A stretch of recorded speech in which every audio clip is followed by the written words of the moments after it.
We've got some brand new video coming in right now on the massive search effort for Malaysia Flight 370. Went all night long, and that search zone in the southern Indian Ocean, so remote. Here's how the Australian Prime Minister described it overnight: the most inaccessible spot that you can imagine on the face of the earth. That says a lot right there. 5 planes and a growing number of ships in that icy stretch of ocean halfway to Antarctica. The worry now is that the images seen in these satellite pictures are now several days old, and if that is debris, it could have sunk. Let's get right to David Curley with the very latest overnight. Good morning, David. Good morning, Robin. The planes are in the air, as you mentioned, at this hour over a much smaller search area south of this in the Indian Ocean, but still no sign of any wreckage. And more planes are rushing there right now. But should they have been there days earlier because the Malaysians delayed the release of that important satellite data? So far, no radar pings, so air crews are looking by eye for any debris on the rough South Indian Ocean. Those pictures from a satellite of possible debris taken 5 days ago?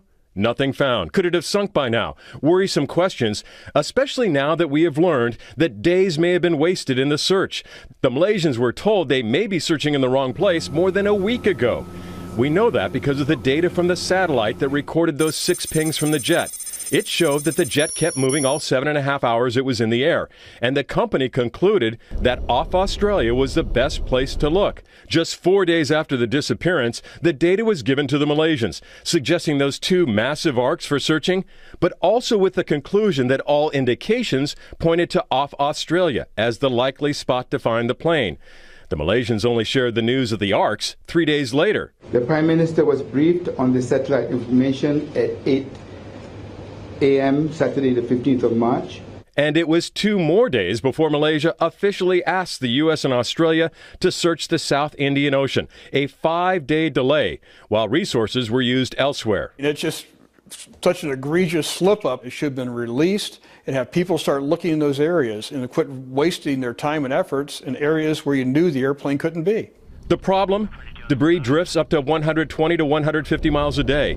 And now, 2 weeks after a possible crash, much of it could be gone, sunk, making finding any remains on the bottom of the ocean more difficult.